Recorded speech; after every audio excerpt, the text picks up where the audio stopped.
El pan de la palabra.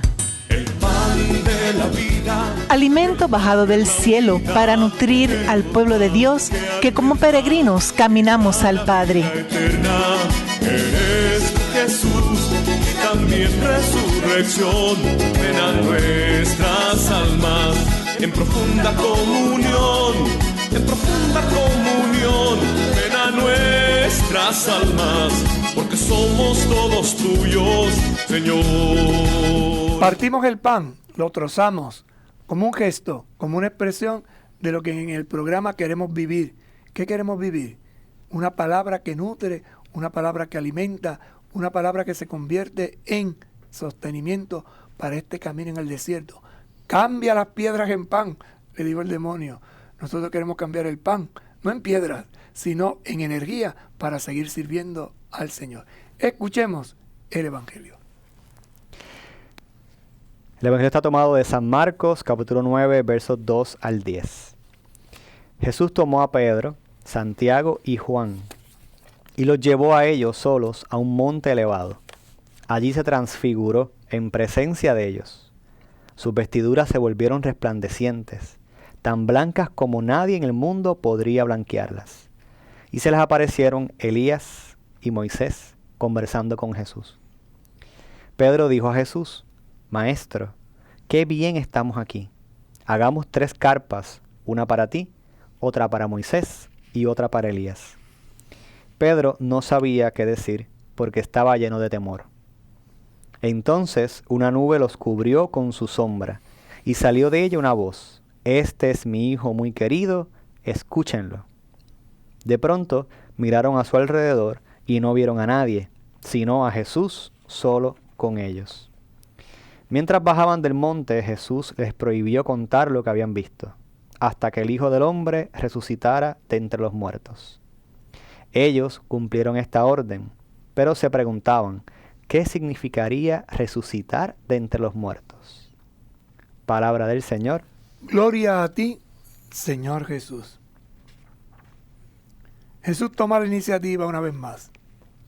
Llama, elige a 3 de los 12, a Pedro, a Santiago y Juan. Pequeña comunidad. Le hemos dicho otras veces, Pedro significa la fe, Santiago significa la comunidad y Juan significa el amor. Se me ocurre que si lo miráramos en las 3 virtudes teologales, sí. Pedro sería la fe.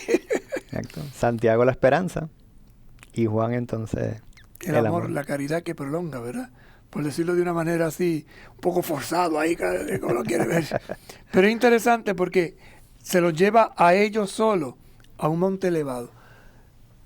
Jesús quiere entonces tener un diálogo más profundo con estos 3, que ciertamente en la vida de la comunidad tenían unas funciones específicas. Pedro había sido confirmado como el primero entre ellos. Todos conocían de esa, podríamos decir, amistad profunda que tenía Juan con Jesús, discípulo joven, hombre que se miraba al futuro y lo miraba con una esperanza que es capaz de entregarlo todo. Y aquel que era parte de su familia, comunidad, exacto, Santiago, su primo. Estos 3 van a tener, por decirlo de alguna manera, la oportunidad de, en el silencio de ese desierto distinto, porque es un monte, un lugar alto, hermoso y tranquilo, ver lo que otros descubrirían más tarde a través del signo de la crucifixión. Es interesante, dice dos eventos, ¿verdad? Así sorprendentes. Uno, que sus vestiduras se vuelven resplandecientes, y Marcos hace el énfasis, tan blancas como nadie en el mundo podría haber blanqueado. Es algo que va más allá, ¿verdad? Un hecho sobrenatural. Lo que sucedió era algo sorprendente. Y segundo, que aparecen 2 figuras, Elías y Moisés. Y fíjate que dentro de esta experiencia también hay una frase que se repite a la inversa al final. Dice, Jesús tomó a Pedro, a Santiago y a Juan y los llevó a ellos solos, a un monte elevado. Al final dice, de pronto miraron a su alrededor y no vieron a nadie, sino a Jesús solo con ellos. ¿De qué habla? de la experiencia personal en comunidad y de la experiencia personal particular que Jesús tiene con aquellos que son sus amigos. Las figuras de Elías y Moisés, ¿verdad?, que aparecen también pueden un poco hacer énfasis en eso, porque Elías representa las profecías y Moisés la ley, pero más aún que conocer las profecías y tener, ¿verdad?, la esperanza de salvación, más que conocer la ley y seguirla, es el encuentro del discípulo, del apóstol con Jesús, en ese estar a solas con él, en esta ocasión en el monte. Así que base, claramente la profecía, base obviamente la ley, pero sobre todo el encuentro personal con quien está allí, en esa intimidad uno a uno, a solas, el discípulo y Jesús. Palabra que es profética, palabra que es histórica, la ley y los profetas. Elías el profetismo, Moisés la ley, la historia, los acontecimientos. Hay que entonces ver la profecía y la historia desde la comunidad, pero iluminada por Jesús. Por eso las palabras del Padre. Escuchen, sí, la profecía, la historia, tiene su cumplimiento pleno en el Hijo, en el Verbo, en Jesús, en la palabra. Por eso hay que escuchar esa palabra.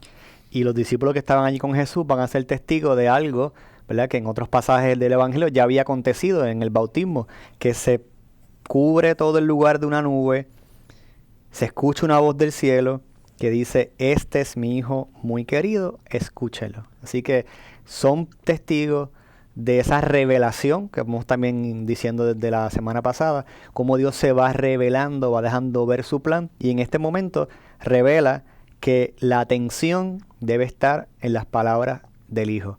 De aquí a lo que sucede después, ¿verdad?, en el Evangelio de Marcos, sobre todo, es prácticamente ya una que otra palabra más y luego la pasión. Así que habrá que hacer memoria y decir qué es lo que nos ha dicho Jesús, que ahora el Padre dice: escúchenlo, estén pendientes. Así que la comunidad tendrá que hacer memoria y recordar las parábolas, las frases, las sanaciones, el mensaje, el anuncio del Evangelio que veíamos el domingo pasado, y recordarlo, hacerlo presencia, para cumplir con eso ahora que han escuchado, ya no de boca del profeta o del historiador, sino de Dios mismo que se lo ha comunicado. Un peligro, el quedarnos acomodados. Un peligro, el quedarnos estancados. Un peligro, el hacer tienda, el establecer casa, templo. ¿Por qué? Por temor. Es curioso, ¿no? Cuando tenemos miedo, nos encerramos. Sí. Cuando tenemos miedo, nos estabilizamos, nos acomodamos. Ahí nos quedamos. Qué bien estamos aquí. Exacto. No salgamos toditos juntos. No. La unidad que el Señor no quiere no está ahí. La unidad que el Señor quiere es en la dispersión. Láncense, muévanse. Ahora bien, tengan cuidado. No cuenten a nadie. No digan a nadie. No se convierta esto en un bochinche, en una cháchara, sino ha de ser una experiencia fundante. Y esto no lo cuenten hasta que el Hijo del Hombre resucite de entre los muertos. Importante entender eso que en Marcos se llama el secreto mesiánico. Jesús no busca aplausos, Jesús no busca propaganda, Jesús no busca el selfies. No. Es una clave de encuentro personal desde la historia, desde los profetas, en la intimidad, en la comunidad, pero sobre todo que se proyecte hacia los demás como una luz que ilumina. Ciertamente la Pascua es la fiesta central de nuestra fe, y desde ahí nosotros miramos entonces todo el acontecimiento del misterio cristiano. Entonces el énfasis está en esa pasión, muerte, resurrección. Desde ahí miramos entonces lo que ha sucedido. Eso nos impulsa a salir. Papa Francisco, ¿verdad?, esa iglesia en salida, esa iglesia misionera de discípulos que están, como decíamos en otro momento, ¿verdad?, y volvemos a hacer énfasis en el símbolo quizás de hoy, que está con una oreja puesta hacia Dios y con la otra puesta hacia la realidad, hacia el prójimo. Con ambas puede entonces estar pendiente, al tanto, se ha purificado, está queriendo limpiar, mantener limpio esa mirada interior, y desde ahí entonces puedes responder efectivamente a esa llamada de Dios. Por eso los discípulos finalmente bajan con Jesús. Aunque querían quedarse, al ver lo que había sucedido. No solamente las vestiduras y la aparición de Moisés y Elías y su desaparición, sino la palabra de Dios que les revela que este es mi hijo. Entonces bajan con Jesús desde el monte y continúan, ¿verdad?, con él en lo que falta entonces ahora de ese camino. Lo curioso es que Jesús dice, no, aquí no se van a quedar, se vienen conmigo. ¿Se van conmigo a dónde? A Jerusalén. A Jerusalén. Porque tienen que ver el final de la película. Claro. No se pueden quedar con lo que se imaginen.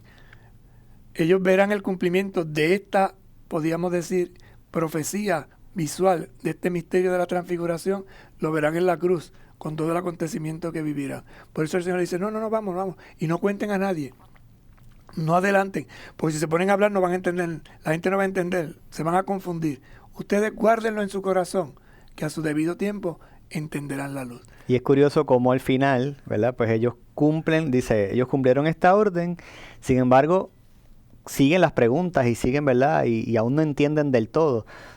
No solamente cumplen la orden porque todo les ha sido dado, cumplen la orden por obediencia, aún sin conocerlo todo, aún sin entenderlo todo, pero Jesús le ha dicho que no lo hagan y ellos cumplen lo que Jesús le ha dicho. ¿Qué significa eso de resucitar entre los muertos?